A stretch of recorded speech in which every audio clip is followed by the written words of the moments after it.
નમસ્કાર વિદ્યાર્થી મિત્રો, હવે આજે આપણે ધોરણ 10 વિષય વિજ્ઞાન અને પ્રકરણ નંબર 3 ધાતુઓ વિશેનો અભ્યાસ કરીશું। હવે આ ચેપ્ટર શીખતા પહેલાં તો આપણે સૌથી પહેલાં એક વસ્તુ સમજી લઈએ કે ટોટલ બરાબર કેટલા તત્વો શોધાયેલા છે। તો કુલ 118 તત્વો શોધાઈ ગયેલા છે। કેટલા? 118 તત્વો શોધાઈ ગયેલા છે બરાબર। અને તેમાંથી લગભગ 94 તત્વો કેવા છે? કુદરતી છે। કેવા છે? કુદરતી, એટલે કુદરતમાંથી મળી આવ્યા છે। અને બાકીના જે તત્વો છે એમને આપણે બનાવેલા છે, એટલે કે કૃત્રિમ રીતે બનાવેલા છે બરાબર। એટલે કે પ્રયોગશાળામાં બનાવેલા હોય, પ્રયોગશાળામાં બનાવેલા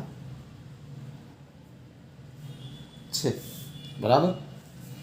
હવે તમે એક વસ્તુ વિચારો કે આ 118 તત્વો છે, તો આ તત્વોનું વર્ગીકરણ વિદ્યાર્થી મિત્રો કરેલું છે। આ તત્વોનું વર્ગીકરણ કરેલું છે બરાબર। કેટલા ભાગમાં કરેલું છે? 3 ભાગમાં। તો તત્વોનું વર્ગીકરણ 3 પ્રકારે કરેલ છે। તો આ 3 પ્રકાર છે તત્વોના વર્ગીકરણના, એ તમારે ધ્યાનમાં લેવાના। એમાં પહેલો પ્રકાર છે ધાતુઓ,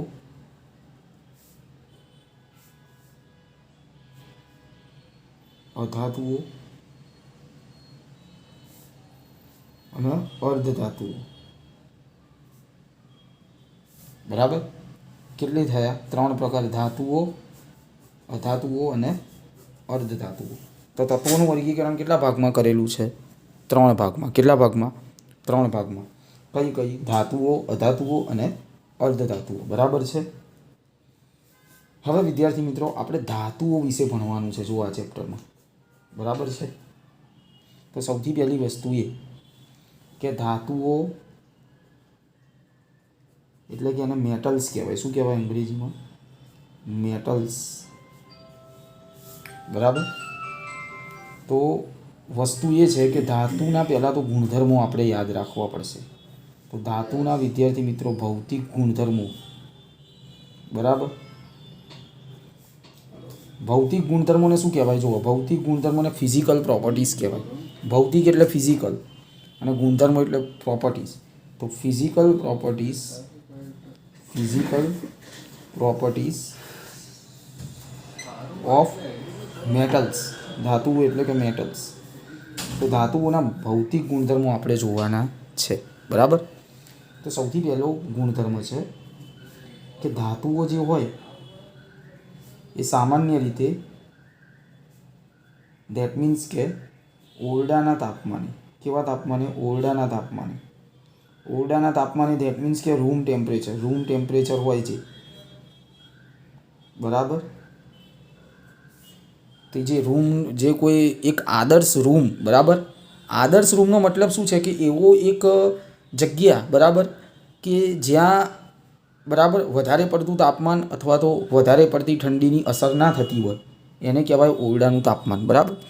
તો ઓરડાના તાપમાને ધાતુઓ હંમેશા ઘન સ્વરૂપે હોય છે। કયા સ્વરૂપે હોય છે? ઘન સ્વરૂપે હોય છે બરાબર છે। તો ધાતુઓ ઓરડાના તાપમાને કેવા સ્વરૂપે હોય છે? ઘન સ્વરૂપે હોય છે બરાબર।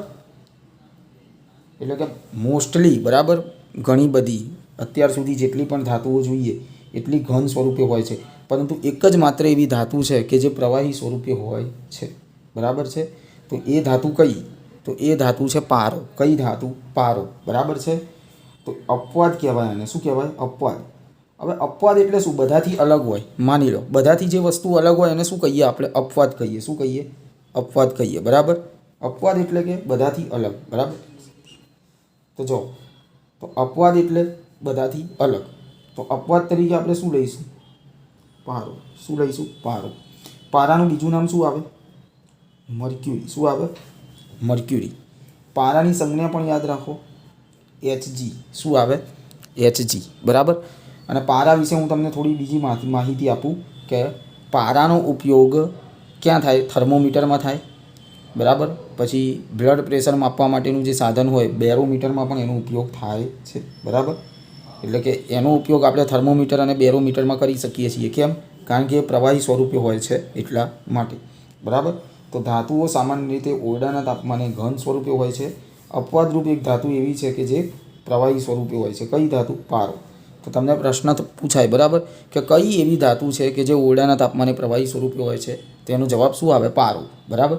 હવે ઘણીવાર ઓપ્શનમાં પારો નથી આપતા, પારાની જગ્યાએ મર્ક્યુરી આપી દે છે. તો મર્ક્યુરી પણ તમારે યાદ રાખવાનું રહેશે બરાબર છે. અને ઘણીવાર આ બંને ના આપે ને સંજ્ઞાઓ આપી દે બરાબર. સંજ્ઞાઓ આપી દે તમને, માની લો આ રીતની સંજ્ઞાઓ આપી દેશે બરાબર કે ભાઈ A B C અને D.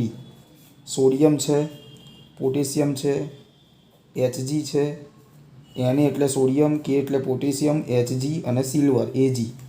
તો આમાંથી શું જવાબ આવે? તો તમને સંજ્ઞા ખબર હોવી જોઈએ. પારાની સંજ્ઞા શું આવે? Hg. તો આ જવાબ આવે બરાબર. તો આપણે 360 ડિગ્રી એંગલે પ્રિપેરેશન કરવી પડે બરાબર. એટલે કે બધા જ પાસાઓને આપણે આવરી લેવા પડે, કારણ કે પ્રશ્ન ગમે તે રીતે પૂછાઈ શકે છે બરાબર. તો ચાલો, ધાતુઓ સામાન્ય રીતે ઓરડાના તાપમાને હોય છે બરાબર. ઓરડાના તાપમાને કયા સ્વરૂપે હોય? ઘન સ્વરૂપે હોય છે બરાબર. પણ એક જ એવી ધાતુ છે કે જે પ્રવાહી સ્વરૂપે હોય છે, જેનું નામ છે પારો, એટલે કે અપવાદ છે બરાબર. ચલો બીજી વસ્તુ, ધાતુઓ ચળકાટ ધરાવે છે. શું ધરાવે છે? ચળકાટ ધરાવે છે. અને આ ગુણધર્મને શું કહેવાય? આ ગુણધર્મને ધાત્વીય ચમક કહેવાય. શું કહેવાય? ધાત્વીય ચમક કહે છે બરાબર. ધાતુઓ કેવી હોય? ચળકાટ ધરાવે છે. તમે જોજો, સોનું છે બરાબર, ચાંદી છે, આ બધા ચળકાટ ધરાવે.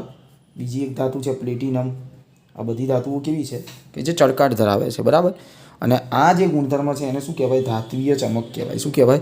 ધાત્વીય ચમક કહેવાય છે. સૌથી ચળકતી ધાતુ કઈ? તો જવાબ શું આવે? સોનું બરાબર.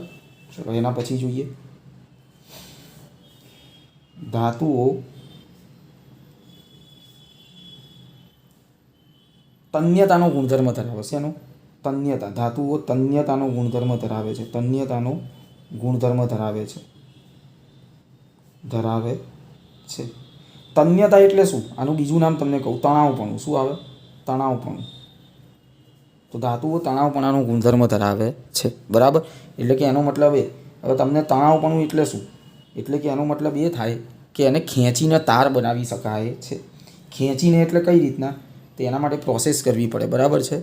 એને તમારે જે પ્રેસ હોય બરાબર, કંપની, તમે કોઈ પણ કંપનીમાં જાઓ તો ત્યાં પ્રેસ હોય. પ્રેસ એટલે કેવી પ્રેસ હોય કે એ પ્રેસની અંદર તમે કોઈ પણ ધાતુનો ટુકડો મૂકો છો બરાબર, તો એ પ્રેસનું વજન આવે બરાબર. એ વજન આવે એટલે શું થઈ જાય? ધાતુ આખી જે હોય બરાબર એનું વિસ્તરણ થઈ જાય બરાબર. અને પછી એનું તમે તાર બનાવી શકો બરાબર. તો ધાતુઓ તન્યતાનો ગુણધર્મ ધરાવે છે. એટલે જો ધાતુનો તન્યતાનો ગુણધર્મ ધરાવતા હોય તો જ તાર બનાવી શકાય. જો તન્યતાનો ગુણધર્મ ન ધરાવે તો તાર ના બનાવી શકાય. એનું એક કારણ છે. હવે જો ધાતુઓમાં તન્યતાનો ગુણધર્મ ના હોય તો ધાતુઓને જ્યારે ખેંચીએ બરાબર, તો એ અમુક હદ સુધી ખેંચાય બરાબર, અને પછી શું થઈ જાય? એ વચ્ચેથી તૂટી જાય બરાબર, ગમે ત્યાંથી બરાબર. પણ એવું ધાતુઓમાં થતું નથી. કેમ? કારણ કે ધાતુઓ તન્યતાનો ગુણધર્મ ધરાવે છે. તો તન્યતાનો ગુણધર્મ ધરાવે છે એટલે કે તેમને ખેંચીને પાતળા તાર બનાવી શકાય છે. શું બનાવી શકાય છે? પાતળા તાર બનાવી શકાય છે. અને સૌથી તન્ય ધાતુ કઈ છે? તો સોનું. સોનું છે ને એ સૌથી તન્ય ધાતુ છે. કઈ? સોનું સૌથી તન્ય ધાતુ છે. એ તો તમે પણ જોઈ શકો છો બરાબર. 1 તોલો સોનું હોય તો એમાંથી તમે કેવી ચેન બનાવી શકો છો ને બરાબર. તો લાંબી ચેન બનાવી શકાય બરાબર. ભલે પાતળી બને પણ લાંબી બનાવી શકાય. એટલે કે સોનું છે એ સૌથી કેવી છે? એકદમ તન્ય ધાતુ છે બરાબર છે. ચલો એના પછી જોઈએ કે તો તેમને ખેંચીને પાતળા તાર બનાવી શકાય છે. બીજી વસ્તુ, ધાતુઓ ટીપાઉપણાનો ગુણધર્મ ધરાવે છે. શેનું? ટીપાઉપણાનો ગુણધર્મ ધરાવે છે. હવે ટીપાઉપણાનો ગુણધર્મ ધરાવે છે એનો અર્થ શું છે? કે ધાતુઓને ટીપીને પતરા બનાવી શકાય છે. શું બનાવી શકાય છે? પતરા બનાવી શકાય છે. એટલે કે એટલે કે ધાતુઓને ટીપીને પતરા બનાવી શકાય છે, બરાબર, બનાવી શકાય છે. ધાતુઓ ટીપાપણાનો ગુણધર્મ ધરાવે છે એટલે કે ધાતુઓને ટીપીને પતરા બનાવી શકાય છે, બરાબર છે. ઓકે, ચલો હવે એના પછી આગળ વધીએ આપણે. ધાતુઓ ઉષ્મા અને વિદ્યુતના સુવાહક હોય છે. શું હોય?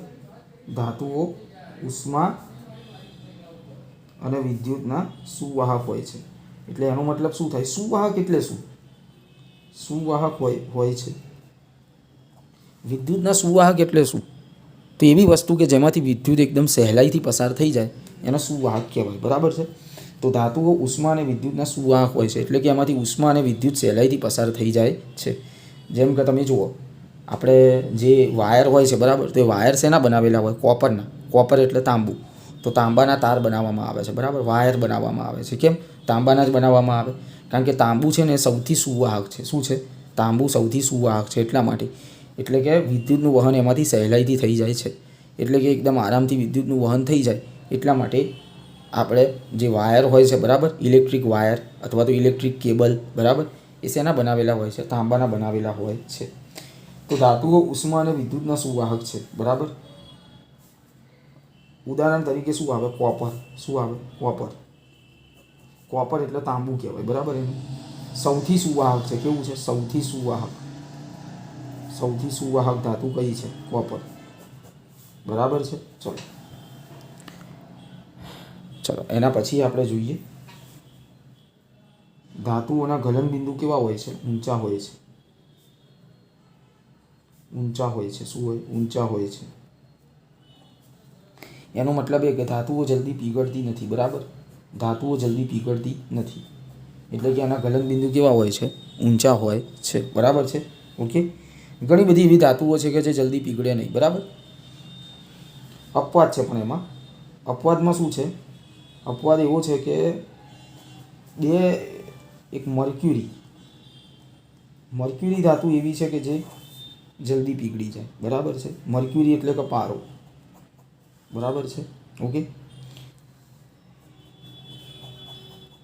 તો ધાતુના ગલનબિંદુ કેવા હોય છે? ઊંચા હોય છે, બરાબર છે. ચલો હવે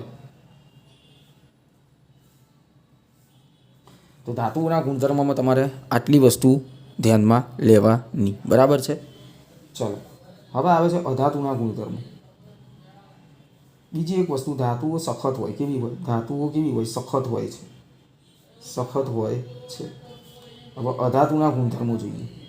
અધાતુના ગુણધર્મો, ભૌતિક ગુણધર્મો જોઈએ છીએ, બરાબર. અત્યારે આપણે અધાતુના ભૌતિક ગુણધર્મો એટલે કે ફિઝિકલ પ્રોપર્ટીઝ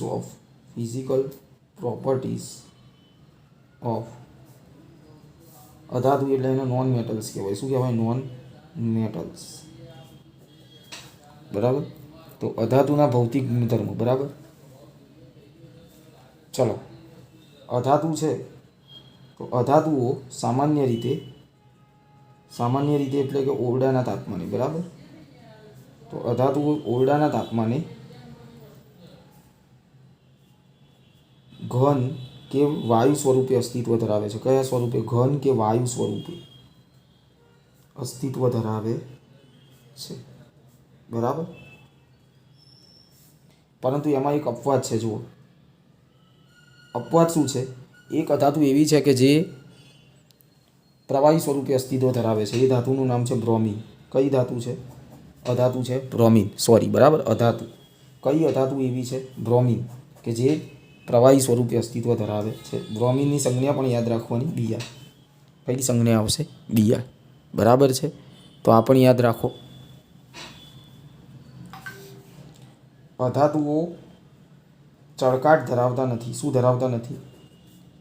ચળકાટ ધરાવતા નથી.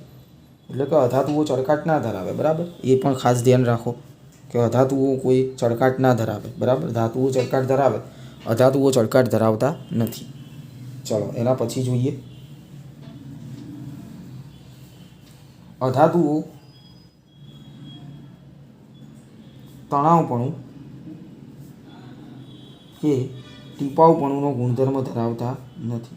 ટીપાઉપણાનો ગુણધર્મ ધરાવતા નથી. એટલે એનો મતલબ એ થાય કે અધાતુઓને ટીપીને પતરા બનાવી શકાય નહીં, અથવા તો ખેંચીને તાર પણ બનાવી શકાય નહીં. બરાબર છે. ચલો એના પછી જોઈએ આપણે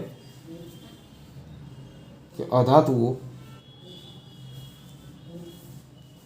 ઉષ્મા અને વિદ્યુતના અવાહક હોય અથવા મંદવાહક હોય. કેવા હોય? મંદવાહક હોય છે. એટલે કે ઉષ્મા અને વિદ્યુતનું વહન આમાંથી સહેલાઈથી થતું નથી. બરાબર છે. તો આવા ઘણા બધા ગુણધર્મો છે. બરાબર. પછી અધાતુઓના ગલનબિંદુ કેવા હોય? નીચા હોય. અધાતુના ગલનબિંદુ નીચા હોય છે. તો આ પણ યાદ રાખવું પડે. ગલનબિંદુ નીચા હોય છે. બરાબર. તો ખ્યાલ આવી ગયો હશે તમને. તો આપણે અત્યાર સુધીમાં ધાતુ અને અધાતુઓના ભૌતિક ગુણધર્મોની ચર્ચા કરી. હવે થોડા અપવાદ જોઈ લઈએ. બરાબર. અને હંમેશા ધ્યાન રાખો, આ અપવાદ છે મોસ્ટ આઈએમપી છે. બરાબર. આમાંથી બહુ પ્રશ્નો બનશે તમારા. તો હવે અપવાદ જોઈ લઈએ. બરાબર. ચલો, હમણાં જ આપણે વાત થઈ કે અધાતુઓ હોય, બરાબર, ધાતુઓ હોય એ કેવા હોય? સખત હોય. કેવી હોય? સખત. ધાતુઓ કેવી હોય? સખત હોય. હવે આનો એક અપવાદ છે. આના અપવાદ છે કે ત્રણ ધાતુઓ એવી છે કે જેમને છરી વડે કાપી શકાય. શું કરી શકાય? કાપી શકાય. તમને વિશ્વાસ નહીં આવતો હોય તો ત્રણ ધાતુને છરી વડે કાપી શકાય. હા, ત્રણ ધાતુ એવી છે કે જેમને છરી વડે કાપી શકાય. કઈ કઈ? સોડિયમ, સોડિયમની સંજ્ઞા એની. પોટેશિયમ, પોટેશિયમની સંજ્ઞા શું થાય? કે. અને લિથિયમ, લિથિયમની સંજ્ઞા શું થાય? એલ. હવે આને તમારે યાદ રાખવું હોય તો કઈ રીતના યાદ રખાય? પો, લી અને સો. આ રીતે યાદ રાખવું. સોડિયમ, લિથિયમ અને પોટેશિયમ. બરાબર. આ ત્રણ ધાતુઓ એવી છે કે જેમને તમે છરી વડે કાપી શકો છો. બીજી વસ્તુ, હવે એક બીજો અપવાદ જોઈ લીધો આપણે કે ધાતુઓ સામાન્ય રીતે ઘન સ્વરૂપે હોય, પણ એક જ ધાતુ એવી છે કે જે પ્રવાહી સ્વરૂપે હોય. કઈ? મર્ક્યુરી. કઈ? મર્ક્યુરી. મર્ક્યુરીને શું કહેવાય? પારો. મર્ક્યુરીની સંજ્ઞા શું થાય? Hg. શું થાય એની સંજ્ઞા? Hg. તો મર્ક્યુરી એટલે કે એ ધાતુ એવી છે કે જેને અપવાદ છે. બરાબર છે. અપવાદ એનો મતલબ શું થાય કે એ ધાતુ જે છે એ પ્રવાહી સ્વરૂપે જોવા મળે છે. બરાબર છે. ખરેખર ધાતુ કયા સ્વરૂપે હોવી જોઈએ? ઘન સ્વરૂપે હોવી જોઈએ. પણ આ કેવી કયા સ્વરૂપે છે? પ્રવાહી સ્વરૂપે છે. બરાબર. એના પછી આવે છે, મેં તમને એમ કીધું હતું કે ધાતુના ગલનબિંદુ ઊંચા હોય એટલે એ સહેલાઈથી ઓગળે નહીં. પણ બે ધાતુ એવી છે કે જેમને હથેળી ઉપર રાખતા ઓગળી જાય. હથેળી પર રાખતા જ પીગળી જાય છે. કઈ હશે આ બે ધાતુ?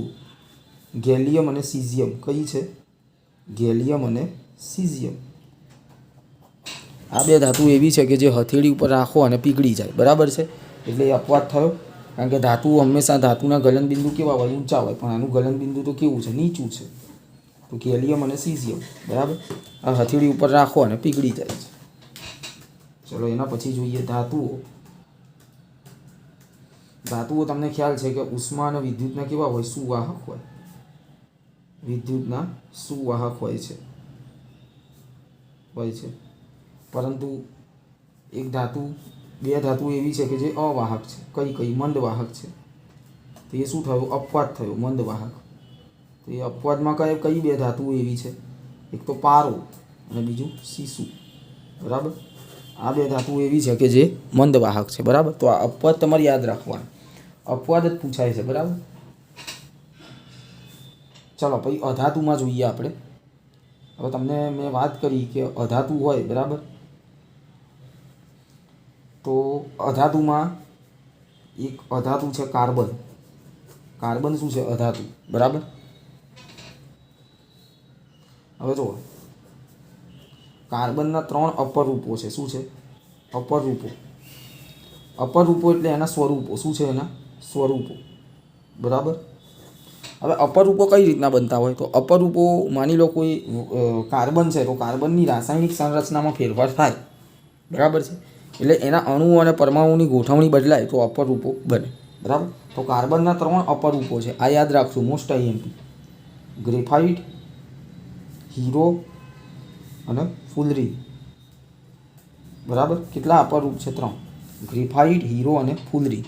હવે 3 અપરૂપો છે, એક જ વસ્તુમાંથી 3 વસ્તુ બને છે, એટલે ગ્રેફાઇટ, કાર્બન, ગ્રેફાઇટ, હીરો અને ફુલરી આ ત્રણેય કાર્બનમાંથી બને છે, પણ આ બધાના ગુણધર્મો અલગ છે. જો ગ્રેફાઇટ છે વિદ્યુતનું કેવું છે? સુવાહક છે. શું છે?